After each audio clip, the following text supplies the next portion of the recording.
Bonsoir la famille, bonsoir à tous ceux qui me suivent. Jeff Blancpain, je viens encore attirer votre attention concernant notre pays qui est aujourd'hui représenté comme un gâteau, qui a toujours été représenté comme un gâteau par les hommes politiques.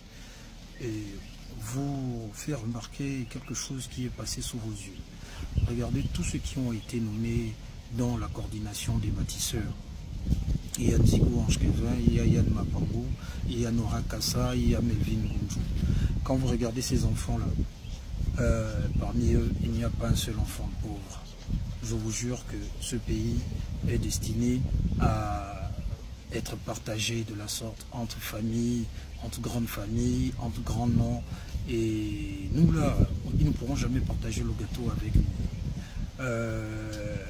Voilà qu'aujourd'hui la campagne n'est pas encore lancée.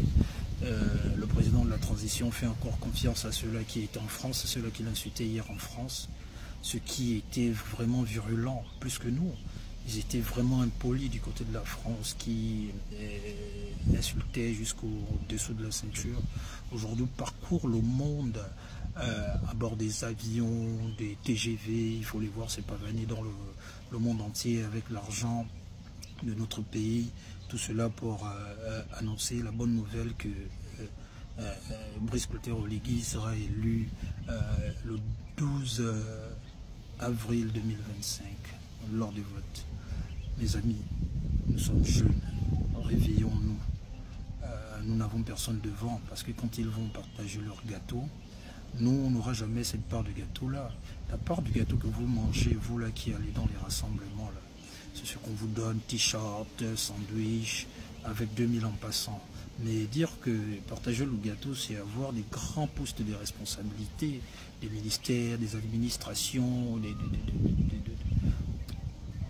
grandes entreprises. Et vous voyez, donc nous là, on ne pourra jamais partager le gâteau avec ces enfants des riches là.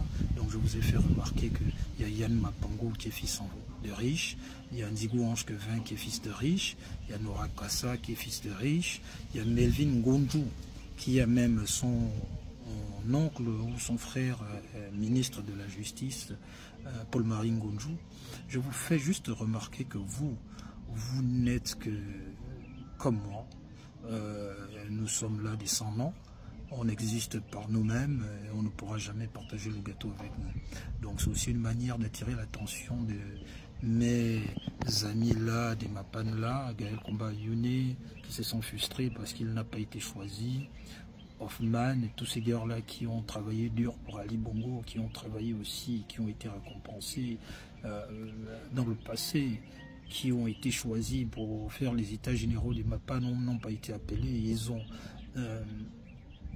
élevé certains jeunes qui n'étaient pas connus dans le monde politique. Ils ont fait rentrer certains jeunes dans les quartiers. Et aujourd'hui, ces gars-là sont remerciés. Gaël, aujourd'hui, tu n'as rien. Le président de la transition veut travailler avec les fils de riches. Toi, tu es un fils de pauvre. Tu n'auras rien. Voilà, vous avez eu votre temps. Bon. Moi, j'attire l'attention de mes frères là qui pensent que le gâteau sera partagé entre eux et le pouvoir qui sera mis en place après la présidentielle de 2000 d'avril, dans quelques semaines, là, dans 2 semaines et demie. Bon, mes amis, asseyez-vous et remarquez et essayez de voir si ce que je raconte est faux ou si ce que je dis est vrai. C'est à vous de voir, les gars. Nous n'allons jamais manger ce gâteau-là. C'est triste de savoir que notre pays est représenté aujourd'hui comme un gâteau. Voilà, merci. Jeff Blancpain, l'insoumis. Voilà, on s'apprête à aller voter. Moi, je vais voter pour la raison. Je vais voter pour les idées et non par kunabélisme. Merci.